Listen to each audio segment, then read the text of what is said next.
안녕하세요. 다들 어릴 적 어떤 꿈을 꾸셨나요? 장래 희망 말이에요. 다들 그 꿈을 이루고 사시나요? 저는 40살이 넘어서야 제 꿈을 이룬 것 같아 자랑하고 싶어 이렇게 글을 씁니다. 저는 40대 중반의 여자입니다. 아직 어린 쌍둥이를 키우는 엄마이기도 하고 착하고 여린 남편의 아내이기도 하죠. 저를 낳아주신 부모님의 딸이기도 하고 남편을 낳아주신 부모님의 며느리이기도 합니다. 다들 저와 비슷한 역할을 하시고 계시리라 생각합니다. 형제, 자매들, 시형제들이 어떻게 있느냐에 따라 좀 다른 역할들이 생기겠죠. 저는 저보다 2살 어린 여동생이 있고 남편은 5살 많은 누나가 있는 사람들이라 친정에서는 언니의 역할을 하고 시댁에서는 늦둥이 동생의 처로 올케 역할을 합니다.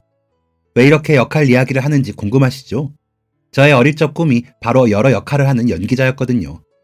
TV를 틀고 드라마를 보면서 저 사람들처럼 여러 가지 모습을 하고 여러 가지 삶을 사는 사람이 되고 싶다는 생각을 하며 자랐습니다. 멋지고 예쁜 사람들이 좋은 옷을 입고 화려하게 나오는 모습이 보기 좋았거든요. 게다가 돌아가시기 전까지 저와 한 방을 쓰시던 할머니께서 드라마를 열심히 보시며 멋지다 소리를 연발하셔서 더 근사해 보였죠. 그래서 어른이 되면 꼭 TV 속의 저 사람들처럼 연기를 하는 사람이 될 거라고 다짐을 했습니다. 학교에서 하는 모든 연극제에 나가기도 했고 연극부에서는 항상 핵심 멤버였기에 저는 제 꿈을 향해 열심히 다가가고 있다고 생각했습니다. 하지만 대학 입시를 치르며 모든 연기 관련 학과에 떨어지면서 저의 시련은 시작되었죠. 그저 어릴 적 꿈만 쫓으며 해맑던 저는 하늘이 무너지는 것 같았습니다. 왜 제가 입시에 실패했는지 그 원인을 파악하기보다 그저 학교 탓만 하며 괴로워만 했습니다. 저희 집 형편으로 비싼 입시학원을 보내주시지 못하다 보니 백이 없었다고 그냥 그렇게만 생각했습니다. 저는 그 좌절감에 도취되어 매일 눈물로 세월을 보냈습니다. 세상에 알아주지 못하는 비운의 연기 천재라고 생각했나 봐요. 바보 같았죠. 그러다 같이 입시를 준비하던 친구가 제게 극단에 먼저 들어가는 방법도 있어. 여기 꽤나 유명한 배우들이 거쳐간 극단이래. 가서 무조건 1부터 배워. 라며 알려주더라고요. 극단 모집을 하고 있었거든요. 요즘도 자주 나오는 연기자들이 무대에 오르던 시절에 그곳에서 연기를 하다가 나중에는 영화도 찍고 드라마도 찍으며 유명 배우가 되었다고 하더라고요. 그러면서 알려준 유명인들도 정말 꽤 됐고요. 저도 그렇게 되면 된다는 생각에 저는 그 극단을 찾아갔습니다. 제 연기를 가만히 보시던 극단의 단장님은 조용히 내일부터 나와서 여기 일 좀 돕고 해 라더니 별 말씀 없으시더라고요. 저는 이제 됐다 싶어 얼마나 기뻤는지 모릅니다. 무대에 올라 빛나는 조명을 받으며 연기하는 일만 남았구나 싶어 설레는 마음으로 극단에 나갔습니다. 하지만 저는 무대 연출 보조를 하느라 바빴습니다. 한번 극이 올라갈 때마다 새벽부터 밤 늦게까지 어두운 무대 밖에서 이리저리 뛰며 연기하는 선배들이 빛날 수 있도록 하는 게 제 일이었죠. 저는 제가 굉장히 능력 있다고 믿었지만 기회는 쉽게 오지 않았습니다. 유명 배우들이 거쳐간 극단이었지만 작은 극단이었습니다. 그래서 연극을 좋아하는 사람들 사이에서 그곳은 그저 주변의 다른 극단보다 인지도가 있을 뿐이었죠. 그러면서 더 자주 극을 올릴 수 있을 뿐 어렵기는 다른 극단들과 매한가지였고 저처럼 초짜가 무대에 오르는 일은 없었습니다. 선배들은 너가 막내야? 아이고 잘 보고 배워. 그러다 보면 기회가 올 거야. 라며 위로해줄 뿐 제가 역할을 갖는 것을 돕거나 추천해주진 않았습니다.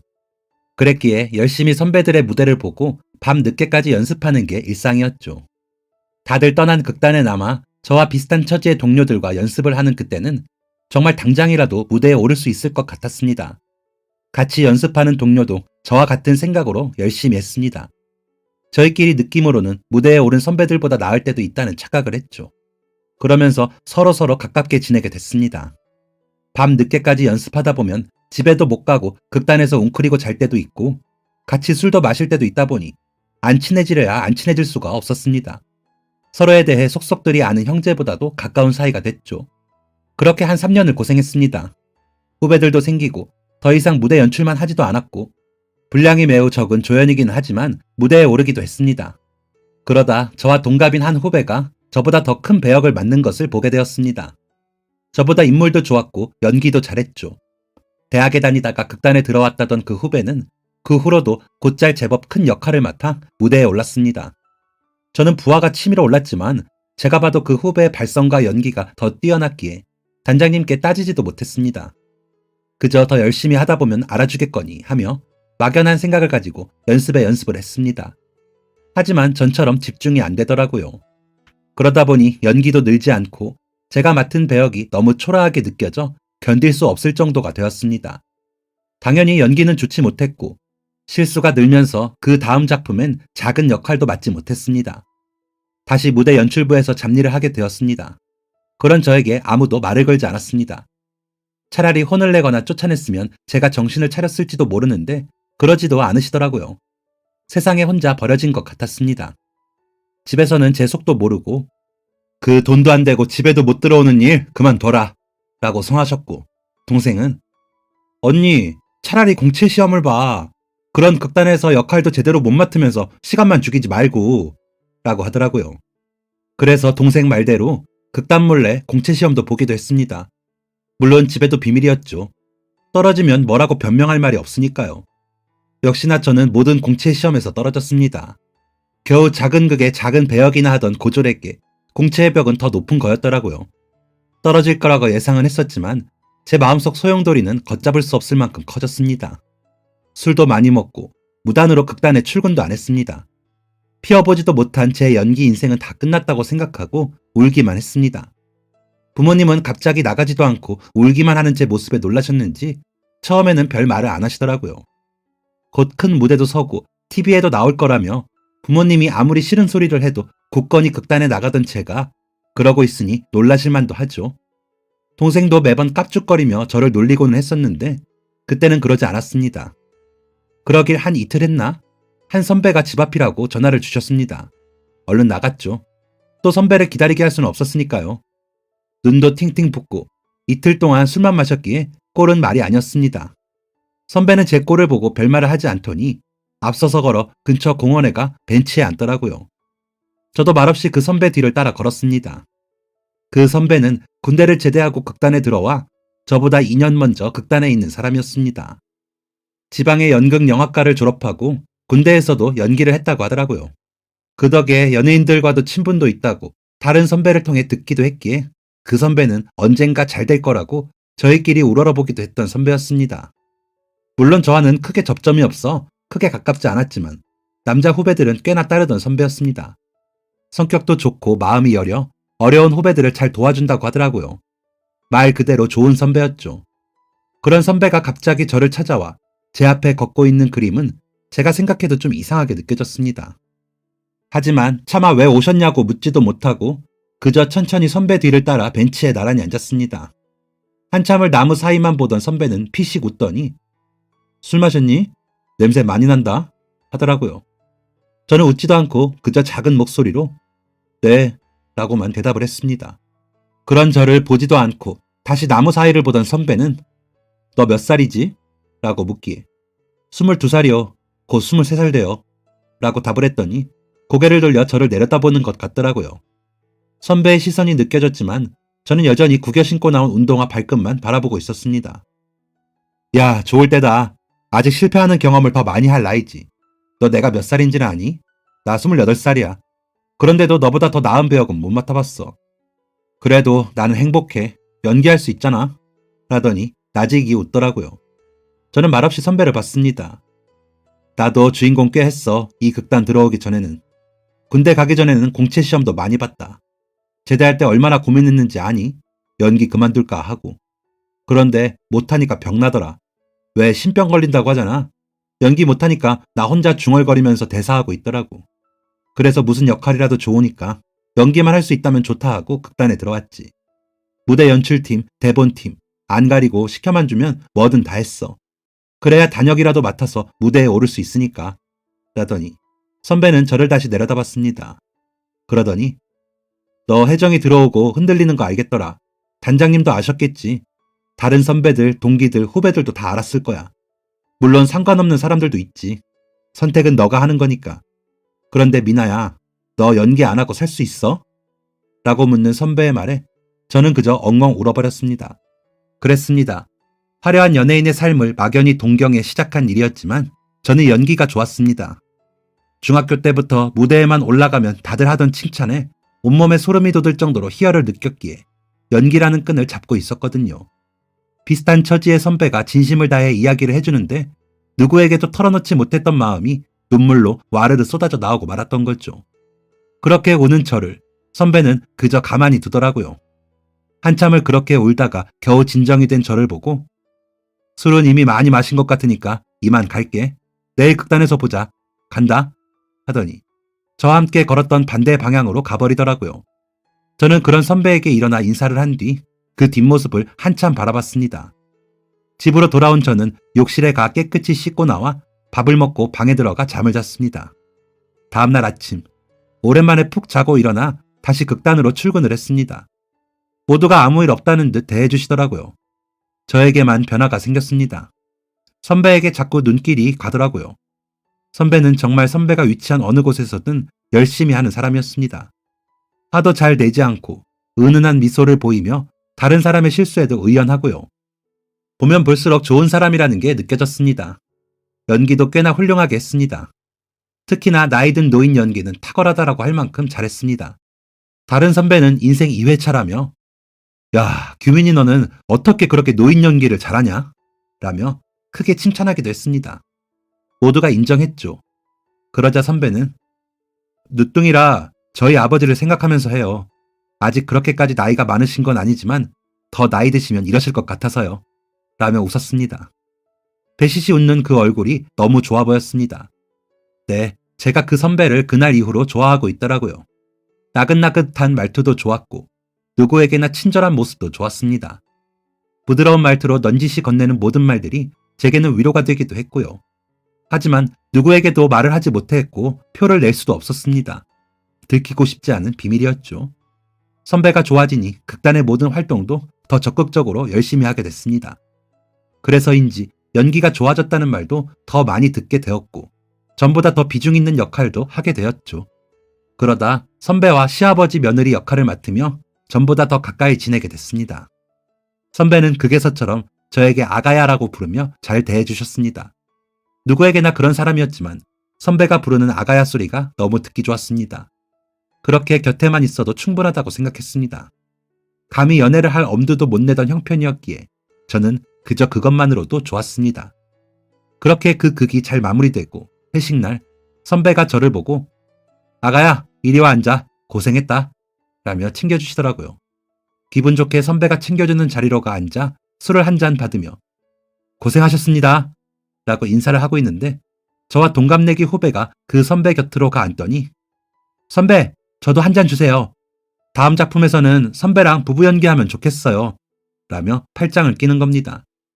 선배는 그런 후배의 팔을 풀더니 그러면 좋지. 나중에 그런 극 있으면 잘 맞춰보자 라며 웃고는 제게 아가 이것도 먹어 라며 안주를 챙겨주었습니다. 그러자 그 모습을 본 후배가 저도 챙겨주세요 라며 선배에게 콧소리를 내더군요. 그 모습을 보는데 가슴속이 확 뜨거워지는 게 느껴졌습니다. 샘이 난 거죠. 선배가 챙겨주는 안주를 입에 넣으면서 그 후배 하는 짓을 보자니 체할 것 같더라고요. 진짜 마음 같아서는 뭐라고 하고 싶은데 보는 눈들도 있어 그저 속으로만 삭히고 있는데 선배가 그 후배에게 혜정이가 눈치가 없네. 내가 역할 핑계 삼아 미나한테 작업 거는 거 안 보여? 너는 연기만 잘하지 분위기 파악은 못하는구나 라고 이야기하더라고요. 저는 제 귀를 의심했습니다. 선배가 누구에게 싫은 소리를 하는 것도 처음 봤거니와 그게 저를 위해서라고 생각하니 놀랍더라고요. 놀란 건 저뿐만이 아니었습니다. 그 주변에 앉아있던 선배, 후배, 동기들이 다 놀라 저희 쪽으로 시선이 모이는 게 느껴졌죠. 저는 어쩔 줄을 몰라 하다가 일어나 밖으로 나왔습니다.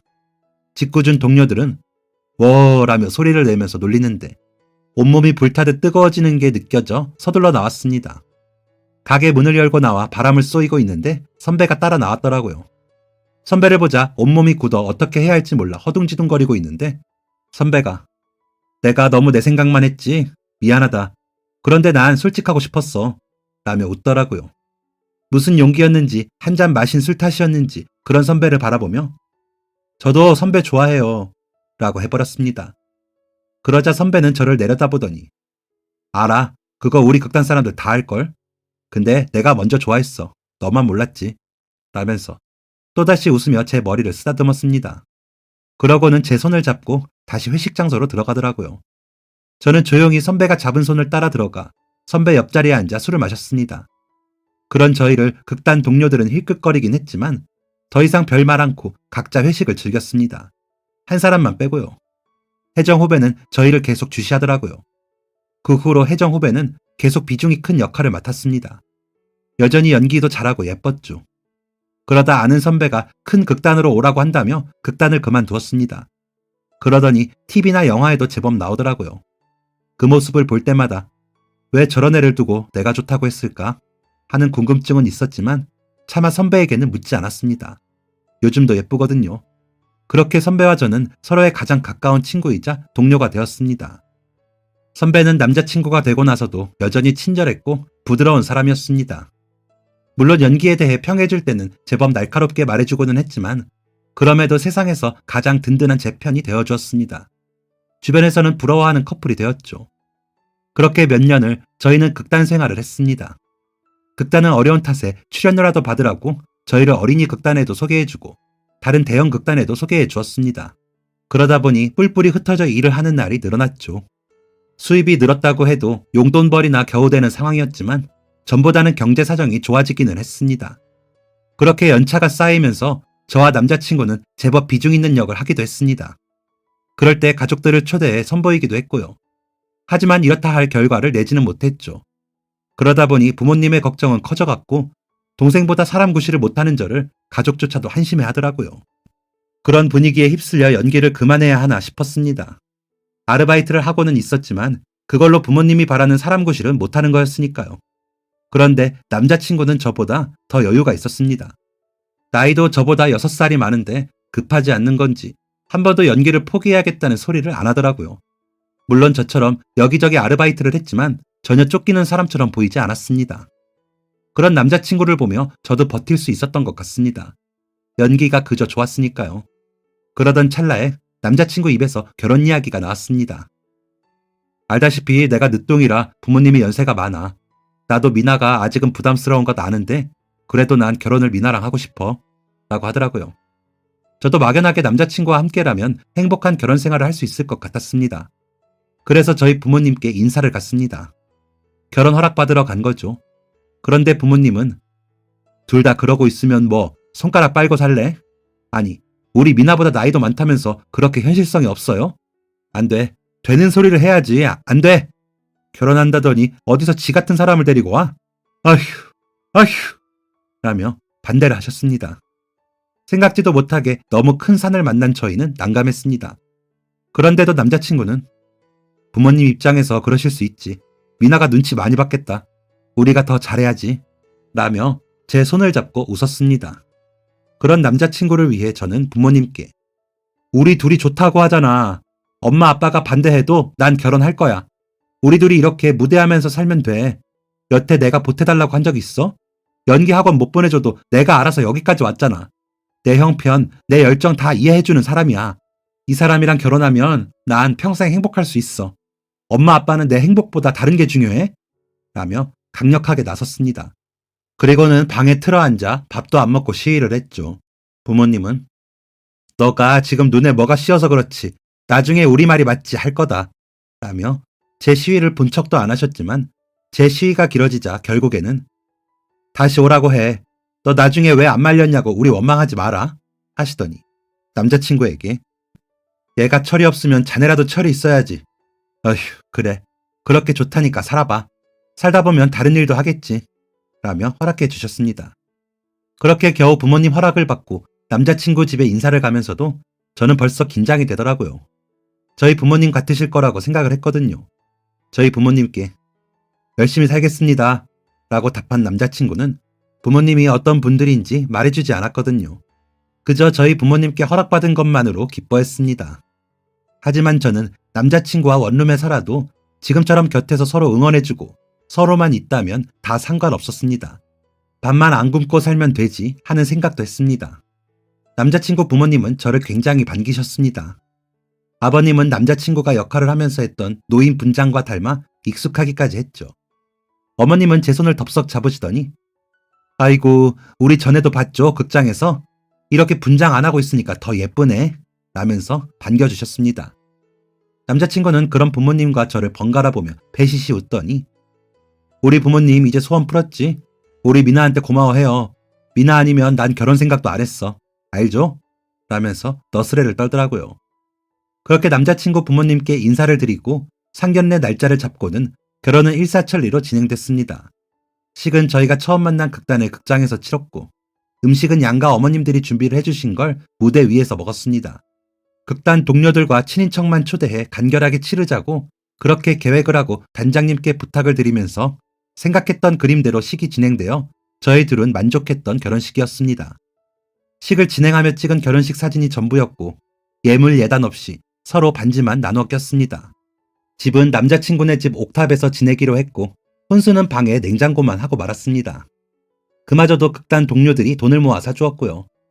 친정 부모님은 너무 아무것도 없이 시집을 보낸다며 급할 때 쓰라며 2천만 원이 든 통장을 주시면서 우셨습니다. 아무래도 부모님이 생각하시는 결혼은 아니었는지 걱정이 많으셨죠. 하지만 시부모님들은 다르셨습니다. 그냥 저를 있는 그대로 받아주시더라고요. 어떻게 남편이 그렇게 선하고 순한 성품을 가질 수 있게 됐는지 알겠더라고요. 신혼여행도 없이 옥탑에서 첫날 밤을 보내고 피곤했는지 늦잠을 잤습니다. 한 12시쯤 일어나 부랴부랴 내려갔죠. 아무래도 새댁이다 보니 눈치가 보이잖아요. 그런 저를 보시고 저희 어머님이 하신 첫 마디는 음식 뭐 좋아하니? 뭘 하려다가 뭘 좋아할지 몰라서 그냥 내가 좋아하는 거 했어. 수제비 좋아하니? 내가 김치 잘 담그거든. 너 이제 내가 담근 김치 먹으면 다른 김치 못 먹는다. 규민이는 더 잔다던? 이라고 하셨습니다. 그러시더니 미리 끓인 육수에 수제비를 퐁덩퐁덩 띄우시면서 콧노래를 부르셨죠. 저에게는 거실에 앉아 TV나 보라면서요. 그러시면서 2층 계약이 올겨울이면 끝나. 몇 개월만 옥탑에 지내. 이런 얘기 주책인데 그래도 옥탑에서 지내는 거 낭만 있지 않니? 나랑 너희 아버지가 무릎만 괜찮아도 옥탑에서 지내보고 싶은데 우리는 이제 늙어서 못해. 지금을 즐겨. 라며 웃으시더라고요. 그 웃음이 남편과 너무 닮아 놀랐습니다. 그 후로 어머님은 정말 저를 딸 대하듯 해주셨습니다. 늦게 와도 밥 먹었냐고 물으시고 빨래라도 제가 하려고 하면 아이고 그냥 둬. 이런 거는 내일이야. 하고 싶으면 너네 분가해서 해. 라며 손도 못 대게 하셨고요.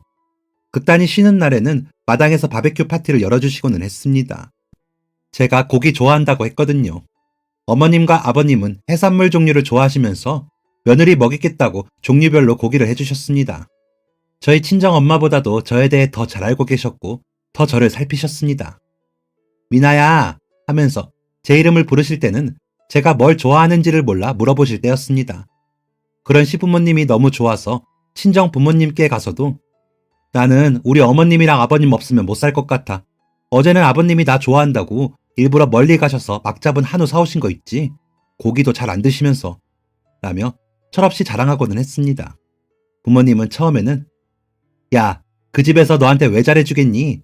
다 자기 아들 모자란 거 덮어주려고 그러지 라고 하셨는데 점점 그런 시부모님께 고마워하시더니 남편에게도 마음을 여시더라고요. 제가 결혼하고 2년이 흐르고 동생이 결혼을 했는데 그쪽에서 반대도 심했고 시집살이도 심해 1년도 못 살고 이혼을 했거든요. 그러다 보니 저희 시부모님을 더 고마워하시더라고요. 다행히 동생은 이혼 후 1년 정도 있다가 좋은 사람과 재혼을 했는데 지금까지 잘 살고요. 저 결혼할 때 동생이 조건도 안 보고 그렇게 결혼하면 나중에 급이 달라진다며 무시하기도 했는데 지금은 형부 귀한 줄 알더라고요. 결혼하고 4년 뒤에 저는 쌍둥이를 임신했습니다. 시부모님께서는 한 번에 둘이나 손주들을 안겨줘서 고맙다며 우셨습니다. 친정 부모님께서도 잘했다 하셨고 동생은 부러워했죠. 워낙 아이들을 좋아해 아이를 많이 낳고 싶다고 할 때였거든요. 하지만 단 한 사람, 저희에게 부모가 둘 다 무대에 서는 직업을 가졌는데 현실적으로 아이를 낳는 게 맞니? 좀 돌아봐. 부모님도 점점 나이 드시는데 언제까지 신세질래? 라며 팩트 폭격을 가하는 사람이 있었습니다. 바로 저희 시누이였죠. 형님은 어릴 적부터 공부도 잘하셨고 회사도 좋은 곳에 다니셨습니다. 물론 시집도 잘 가셨죠. 형님 남편인 심해부도 능력이 좋으시고 성품도 좋으신 분이셨습니다. 형님은 일하는 아주머니를 두고 아이들을 키우시면서 승진도 계속 하셨고 조카들도 영리해 공부를 잘한다고 하더라고요. 나쁘시지는 않는데 매사에 냉정하게 말씀하셔서 좀 두려워하는 존재이기도 했고요. 하지만 그러시면서 저희를 은근히 챙기시는 분이었기에 싫지는 않았습니다. 저희 어머님이 가끔 미나야, 저번에 내가 너 서운하게 했니? 하고 물으실 때가 있었는데 저는 기억이 안 나. 아니요. 왜요? 어머니, 저 뭐 잘못했어요? 라고 오히려 여쭈어 보면 아니, 규선이가 며느리한테 그러면 신뢰라면서 뭐라 하더라? 너가 성격이 좋고 안 꼬여서 그런 거라고 라고 하실 때가 있었거든요. 혹시나 저희 어머님, 아버님과 지내면서 시집살이나 당하진 않을까 살피셨던 거죠. 그런 걸 알고 나니 가끔 날카롭게 현실에 대해 이야기하셔도 그러려니 하면서 오히려 저희 주변을 살피게 되고는 했습니다. 하지만 저희 아이들이 찾아왔을 때는 좀 서운하더라고요. 그래도 찾아온 생명인데 그렇게 말씀하시는 게요. 물론 시부모님이 곁에서 그 이야기 들으시고 얘, 내 손주 내가 보는 게 왜 고생이니? 우린 좋다. 너가 우리한테 너희 애들 안 맡겨서 그렇지. 너 아기 낳았을 때도 우리 애 보고 싶었어. 노인네 둘이서 애들 보면서 지내면 시간도 잘 가고 좋지. 라며 저희 편을 들어주셨습니다. 하지만 형님의 말이 틀린 말은 아니었기에 실질적인 경제활동이 필요했습니다. 남편도 저와 같은 생각이었고요. 그래서 저희는 극단을 그만두었습니다. 저는 하던 아르바이트들을 계속하면서 출산 이후에 할 수 있는 일들을 찾기 시작했죠. 남편은 여기 학원의 강사로 취직을 했고 학교 방과 후 수업 강사로 세 군데 학교에 나가게 되면서 수입을 늘렸습니다. 태어날 아이들을 위해 부모가 제법 그럴듯한 직업과 수입원이 있어야 하는 게 맞는 건데 그제야 그렇게 하고 나니 시부모님께 너무 죄송하더라고요. 정말 저희 용돈만 하면서 지냈거든요. 그저 괜찮다고 하신다고 저희는 그 말만 믿고 방만했던 거죠. 뒤늦게 부끄러웠습니다. 저는 저대로 아르바이트를 열심히 했지만 아이들이 태어난 후가 걱정이었습니다. 남편은 그런 저에게 미나야, 그런 걱정을 왜 해? 너는 아이들 잘 키우면 되지. 어머니도 자신 있다고 하시지만 애 둘을 한 번에 키우시는 건 힘들어. 일단 애들 키우는 일만 생각하자 라며 다독여 주더라고요. 한 번도 집에서 살림할 생각은 안 해봤는데 남편의 말을 듣고 저는 더 깊은 고민에 빠졌습니다. 그러자 배는 부르고 아르바이트도 못하게 되어 집에 있게 되었죠. 그러다 보니 기운이 없고 기분이 우울해지더라고요. 그런 저의 손을 잡고 아버님은 산책도 시켜주시고 어머님은 맛있는 음식을 해주셨습니다. 형님은 애들 태어나면 진짜 여행 가기 힘들어. 둘이 신혼여행도 못 갔잖아. 제주도라도 다녀와. 라며 여행도 보내주셨습니다. 그러다 보니 어느새 아이들은 태어났고 두 아이들을 키우느라 정신이 없더라고요. 아들은 순한 편인데 딸이 예민해 어찌나 애를 먹이는지 고생을 좀 했습니다. 시부모님이랑 한 집에 안 살았으면 저는 매일 애들 붙들고 울었을 겁니다. 아이들은 시부모님의 보살핌으로 착하고 예쁘게 잘 자라줬습니다. 저는 그저 곁에서 거들기만 했죠. 그런데도 저희 시부모님은 애엄마가 야무져서 쌍둥이라도 얼마나 잘 키우는지 몰라. 애들이 너무 예뻐서 내가 눈을 뗄 수가 없어. 라며 주변에 자랑하시기 바쁘셨습니다. 아이들이 자라 5살이 되고 유치원에 보내고 조금 여유가 생기더군요. 아이들 등원시키고 차 한 잔 마실 여유도 생겨 어머님 아버님과 수다도 떨 수 있게 됐고요. 그때도 아버님은 여전히 제 손을 잡고 조용히 나가 고기도 먹이시고 산책도 하시곤 하셨습니다. 그런 아버님이 갑자기 호흡이 가빠지시고 한번 누우면 일어나시지를 못하셨습니다. 주무시는 것도 그냥 주무신다는 느낌보다는 기절하는 것처럼 보일 만큼요. 남편에게 이야기해 큰 병원에 예약을 하고 아버님 검사를 받기로 했습니다. 이전 검진에서 별 이상이 없었기에 제발 병이 아니길 바랐습니다. 하지만 아버님의 안색이 이미 좋지 않았기에 어느 정도 각오는 했죠. 검사 결과 아버님 폐에서 암세포가 보인다고 하시더라고요. 하지만 연세가 80세가 넘으셨기에 섣부른 수술보다는 일단 치료를 하고 덩어리가 작아지면 수술을 하자 하시더라고요. 일단 입원을 하신 아버님을 어머님과 제가 번갈아가며 병수발을 했습니다. 아이들을 돌볼 사람이 한 명은 필요했기에 그럴 수밖에 없었죠. 병원비는 형님이 내셨고 저희 힘들면 간병인도 붙여주신다고 하셨지만 저나 어머니나 그러고 싶지 않아 아버님 곁을 지켰습니다. 그러다 그날은 이상하게 아버님이 상태가 확 좋아지셨어요. 아버님, 이렇게 좋아지면 나랑 산책 가서 고기 먹고 와도 되겠다 라며 좋아했더니 아버님이 우리 며느리 고기 먹고 싶구나. 내가 얼른 일어나서 고기 사줄게 라고 웃으셨습니다. 그러고는 어머님이 오시고 저는 아이들 하원시키러 갔습니다. 아이들을 하원시키고 오늘은 할아버지가 좀 더 건강하셨어. 할아버지 보고 싶지? 조금만 참아 하며 말하고 있는데 어머님께 전화가 오더라고요. 흐느끼시면서 아버지 가셨다 가셨어? 라고 하시는데 믿기지가 않더라고요. 분명히 좋아지셨고 저와 이야기도 나누셨는데 1시간도 안 된 시간에 이게 무슨 일인가 싶더라고요. 나중에 들어보니 제가 가고 아버님이 갑자기 의식이 사라지셨고 저희 어머님 손을 잡고 돌아가셨다고 하시더라고요. 워낙 사이가 좋으신 분들이라 큰 소리 난 적도 없을 정도였는데 아버님이 돌아가시고 어머님이 충격이 크신 것 같았습니다. 당연히 그러셨겠죠. 저도 충격이 컸는데요. 온 가족이 슬픔을 견딜 수 없을 정도로 눈물을 흘리며 아버님 장례를 겨우 치렀습니다. 장례 기간 내내 친정엄마 말로는 아이들도 그렇게 울더래요. 할아버지가 하늘나라에 간 게 맞냐면서요. 그렇게 저희 가족은 어머님부터 아이들까지 모두가 아버님을 보내면서 많이 아팠습니다. 아버님을 집에서 멀지 않은 공동묘지에 모시고 집으로 돌아와서도 저희는 아버님의 빈자리에 괴로워했습니다. 금세라도 현관문을 열고 들어오시며 어머님이 좋아하시는 꽃과 제가 좋아하는 고기, 아이들이 좋아하는 과자를 내밀며 웃으실 것 같았거든요. 매사에 냉정하던 형님도 아버님이 돌아가시고 며칠은 어머님과 1층에서 지내며 아버님의 흔적을 더듬으며 우시더라고요. 어머님은 그런 형님을 안고 우시다가 사진을 보셨다가 아이들을 끌어안았다가 저를 쓰다듬으셨습니다. 우리 착한 며느리 고맙다. 너 덕분에 아버지 직접 모시다가 보내드렸어. 라며 우시면서요.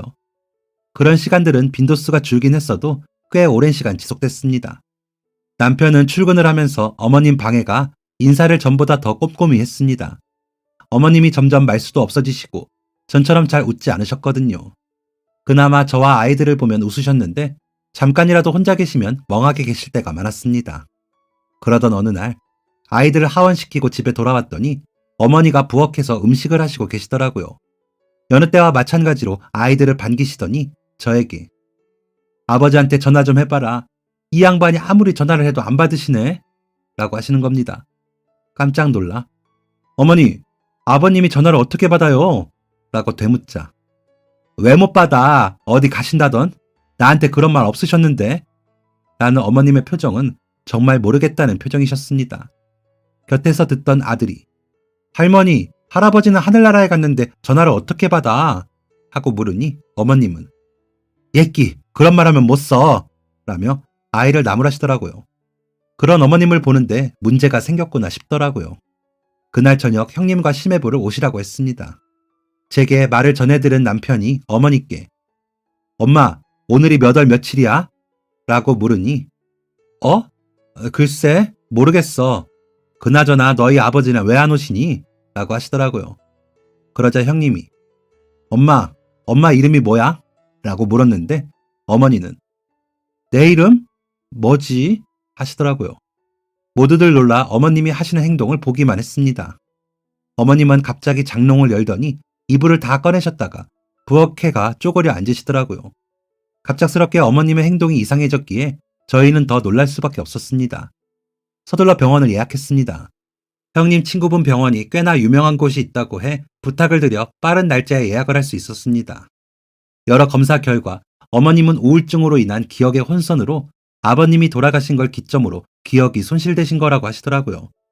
오래되면 치매로 이어질 수는 있지만 아직 초기이기에 약을 병행하는 치료를 통해 회복을 할 수 있다는 희망적인 말씀을 하셨습니다. 치료 초기에는 어머님의 행동이 점점 퇴화되어 어린애 같아지셨다가 갑자기 무기력해지셨다가 하면서 갈피를 잡을 수 없더라고요.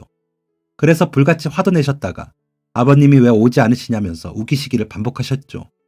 어떤 때는 아가씨처럼 구실 때도 있고요. 그런 어머님을 보자니 연극 무대가 떠올랐습니다. 한 여자의 일생이 빠르게 흘러가는 게 보였거든요.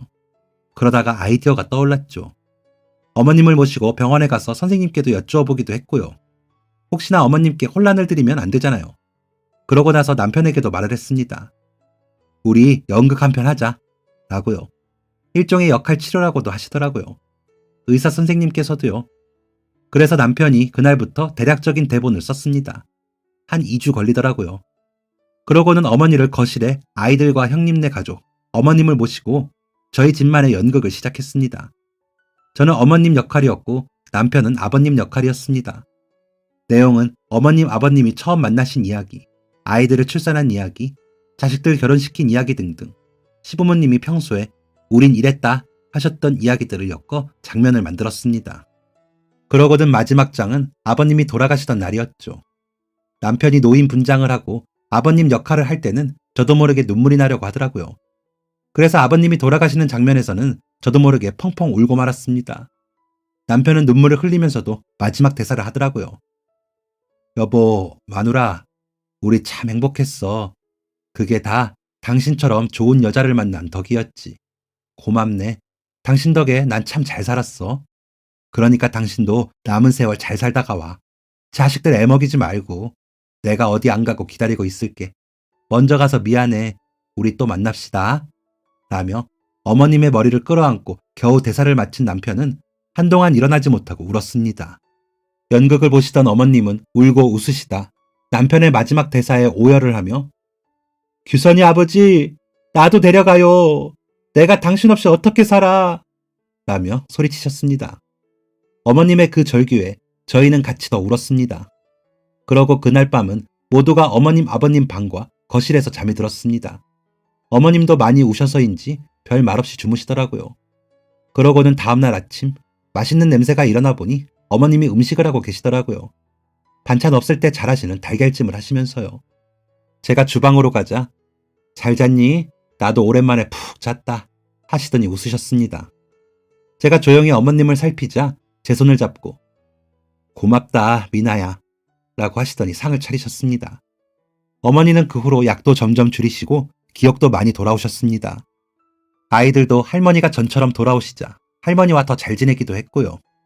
집안일도 전처럼 하시려고 하셨지만 제가 더 적극적으로 나서서 하고 음식만 어머님이 하셨습니다. 형님은 그 후로도 더 자주 집에 들르셨습니다. 그러다가 저에게 올케 따로 하고 싶은 일 없어? 내가 집에는 사람 부를 테니까 올케 하고 싶은 일 있으면 해. 그때 연기하는 거 보니까 재능 썩히기 아깝더라. 내가 규민이랑 둘이 하게 연기학원 차려줄까? 라고 하시더라고요. 아버님 연금이 끊기고 남편 월급으로 생활이 좀 빠듯해 저도 일을 하긴 해야 하는데 어머님 때문에 자리를 쉽게 못 비우기도 했거든요. 그래서 고민하다가 형님 그러면 저 카페 작은 거 해봐도 돼요? 알바생 쓰면 급할 때는 자리 비울 수 있게요. 라고 말씀을 드렸습니다. 그러자 알았다고 하시더니 저희 동네에서 목 좋은 곳에 프랜차이즈로 카페를 차려주시더라고요. 그러시더니 그냥 주는 거 아니야. 달마다 갚아. 그냥 주면 부담스러우니까 라고 하시더라고요. 얼마씩 갚으란 말도 없이 말이죠. 이제 운영한 지 4년 정도 되었는데 우리 쌍둥이들 학교 다니는 것도 다 살피고 어머님과 데이트도 하면서 잘하고 있습니다. 돈은 알아서 형님께 다달이 드렸는데 이제는 안 줘도 된다고 하시더라고요. 어머님은 날 좀 풀리면 아이들과 마당에서 텐트 치고 캠핑하시고 싶다고 하시더라고요. 겨울엔 너무 추워서 못 하시겠다고 다시 들어오셨거든요. 남편은 얼마 전에 연기 스튜디오를 작게 차렸습니다. 형편이 좀 풀리니 해보고 싶다고 하더라고요. 얼마 전에는 노인역이 들어왔다며 무대에도 오른다고 하더라고요. 남편을 보면 부럽기도 하지만 저는 어머니와 아이들 곁에 더 있어야 할 것 같아요. 나중에 나이 더 들면 시니어 연기자라도 해보려고요. 아직 꿈꾸고 있으니 저는 청춘인 거겠죠. 여러분들도 꿈을 잃지 않으시길 바랍니다. 그래야 희망이 있어 사라지더라고요. 저희 어머님처럼 그때그때 생각한 꿈들도 좋고 저처럼 이루지 못한 꿈들을 실현할 방법을 찾는 것도 좋겠죠. 행복할 수만 있다면 다 좋은 것 같습니다. 모두가 행복한 꿈을 꾸시길 바라며 이만 줄이겠습니다. 감사합니다. 지금까지 사연 들어주셔서 감사합니다. 사연이 재밌으셨다면 구독과 좋아요를 눌러주세요. 감사합니다. 안녕히 계세요.